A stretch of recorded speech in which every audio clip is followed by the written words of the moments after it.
नमस्कार, मैं पलक त्रिवेदी और आप देख रहे हैं टीवी 24 नेटवर्क।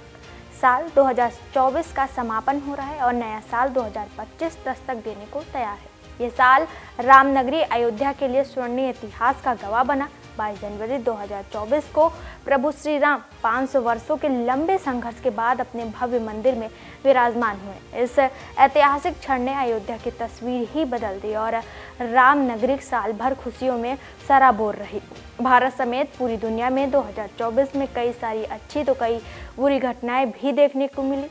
एक और भारत में दुनिया के सबसे बड़ा लोकतांत्रिक चुनाव संपन्न हुआ, तो वहीं दुनिया के कई हिस्सों में जंग के हालात बने रहे। तो आइए जानते हैं ऐसी 10 खबरों के बारे में जिन्होंने साल 2024 में भारत समेत पूरी दुनिया में सबसे ज्यादा सुर्खियां बटोरी हैं। धार्मिक पर्यटन में अयोध्या ने रचा कीर्तिमान।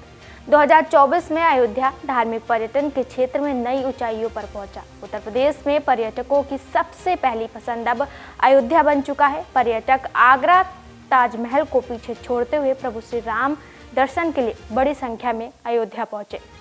मध्य पूर्व एशिया में इजराइल और ईरान आमने सामने। साल 2024 में मध्य पूर्व में जंग के हालात और ज्यादा बढ़ गए। ईरान ने सीरिया के दमिश्क में अपने वाणिज्य दूतावास पर हुए हमले के जवाब में 14 अप्रैल को इजराइल की ओर सैकड़ों ड्रोन और मिसाइलें दागी। इसके बाद ईरान ने 1 अक्टूबर को एक बार फिर से इजराइल पर 200 से ज्यादा मिसाइलें दागी। इसके बाद इजराइल ने ईरान पर कई लक्षित हमले किए। दूसरी ओर हमास के प्रमुख इस्माइल हानिया और हिजबुल्लाह के प्रमुख हसन नसरल्लाह की हत्या हो गई। इसके बाद हमास के अगले प्रमुख सिनावर को भी इजराइल ने गाजा में मार गिराया।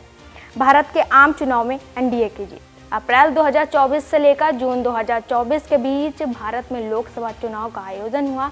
543 सीटों के लिए 7 चरणों में हुए इस चुनाव का परिणाम 4 जून 2024 को जारी किया गया। लोकसभा चुनाव में बीजेपी के नेतृत्व वाली एनडीए गठबंधन को 292 सीटों पर जीत हासिल हुई और उसमें आसानी से बहुमत हासिल कर ली। वहीं विपक्षी दलों के इंडिया अलायंस को 234 सीटों पर जीत हासिल हुई। अन्य दलों को 17 सीटें मिली। सबसे ज्यादा सीट प्राप्त करने वाले दलों की बात करें तो बीजेपी को 240, कांग्रेस को 99, समाजवादी पार्टी को 47, तृणमूल कांग्रेस को 29, डीएमके को 22, टीडीपी को 16 और जेडीयू को 12 सीटों पर जीत मिली। नरेंद्र मोदी ने लगातार तीसरी बार भारत के प्रधानमंत्री के रूप में शपथ ली, लेकिन 2024 में राहुल गांधी की भी खूब चर्चा रही।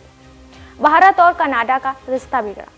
अक्टूबर 2024 के मध्य में भारत और कनाडा के बीच राजनयिक विवाद में तीव्र वृद्धि हुई, जो पश्चिम के साथ भारत के राजनयिक संबंधों में अपनी तरह की पहली स्थिति थी, जिसने व्यापार और सहित कई क्षेत्रों में संभावित प्रभाव के बारे में चिंता बढ़ा दी। लोगों से लोगों के बीच संबंध। भारत ने 6 कनाडाई राजनयिकों को निकासित करने का आदेश दिया और कनाडा से भारतीय उच्चायुक्त और अन्य राजनयिकों को वापस बुलाने का ऐलान कर दिया। आपातकाल का 50वां वर्ष। 25 जून 2024 की तारीख को भारत में आपातकाल लागू होने के 50 साल पूरे हो गए। इस मामले पर केंद्र की मोदी सरकार और कांग्रेस समेत अन्य विपक्षी दल के बीच जमकर बहसबाजी हुई। भारत में आपातकाल की अवधि 1975 से 1977 तक थी। इस दौरान देश में नागरिक स्वतंत्रताएं निलंबित कर दी गई, प्रेस की स्वतंत्रता प्रतिबंधित कर दी गई, बड़े पैमाने पर गिरफ्तारी की गई और चुनाव स्थगित कर दिया गया। इंदिरा गांधी की सरकार ने आपातकाल को लागू करने के लिए संविधान में विशेष प्रावधानों पर उपयोग किया था। RG Kar rape murder case. अगस्त 2024 में कोलकाता के आरजीकर मेडिकल कॉलेज और अस्पताल में ट्रेनी डॉक्टर के साथ बलात्कार और हत्या की जघन्य घटना का अंजाम दिया गया। जूनियर डॉक्टर का शव अस्पताल के सेमिनार हॉल के अंदर मिला था। इस घटना के बाद कोलकाता समेत पूरे पश्चिम बंगाल और देश के विभिन्न हिस्सों में बड़े स्तर पर प्रदर्शन शुरू हो गया। इस घटना के मुख्य आरोपी को एक दिन बाद गिरफ्तार कर जेल भेज दिया गया। इस घटना ने एक बार फिर महिलाओं के खिलाफ यौन हिंसा के मुद्दे को चर्चा में ले लिया। बांग्लादेश में शेख हसीना सरकार का तख्ता पलट।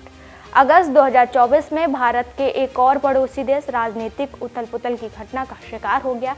हिंसक प्रदर्शनों के बाद बांग्लादेश में पीएम शेख हसीना की सरकार का तख्ता पलट कर दिया गया। इसके बाद शेख हसीना बांग्लादेश छोड़कर भारत आ गई। शेख हसीना के देश छोड़ने के बाद बांग्लादेश में हिंदुओं के खिलाफ अत्याचारों की संख्या बढ़ती ही जा रही है। इस कारण भारत और बांग्लादेश के बीच रिश्ते को प्रभावित हो रहे हैं। वर्तमान में बांग्लादेश में महमूद यूनुस अंतरिम सरकार की कमान संभाल रहे हैं। अमेरिकी राष्ट्रपति चुनाव में डोनाल्ड ट्रंप की जीत। अमेरिका में नवंबर महीने में 5 तारीख को हुए राष्ट्रपति चुनाव में पूर्व राष्ट्रपति और रिपब्लिकन पार्टी के उम्मीदवार डोनाल्ड ट्रंप ने ऐतिहासिक जीत हासिल की। उन्होंने डेमोक्रेट पार्टी उम्मीदवार कमला हैरिस को भी बड़े अंतर से हरा दिया।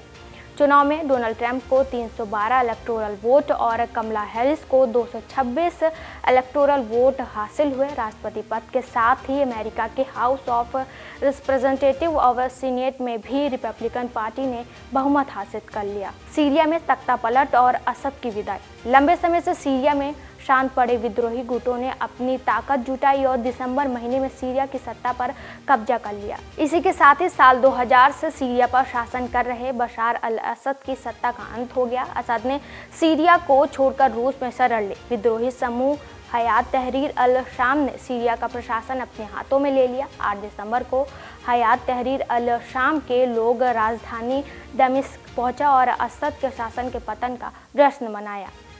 लोकतंत्र में one nation one election bill पेश। संसद के शीतकालीन सत्र के दौरान 17 नवंबर 2024 को लोकसभा में one nation one election bill को पेश कर दिया गया।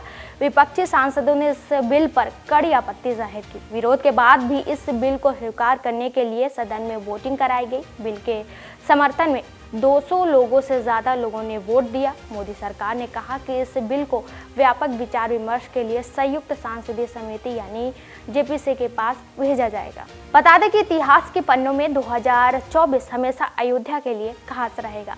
रामलला का मंदिर में विराजमान होना, पहली दिवाली का भव्य उत्सव, व्यापार और पर्यटन में नई उड़ान। साल 2024 ने अयोध्या को एक वैश्विक पहचान दिलाई। ये साल रामनगरी के स्वर्णिम युग की शुरुआत के रूप में याद किया जाएगा। फिलहाल के लिए इतना ही। ऐसी तमाम जानकारी और खबरों के लिए देखते रहिए TV24 नेटवर्क।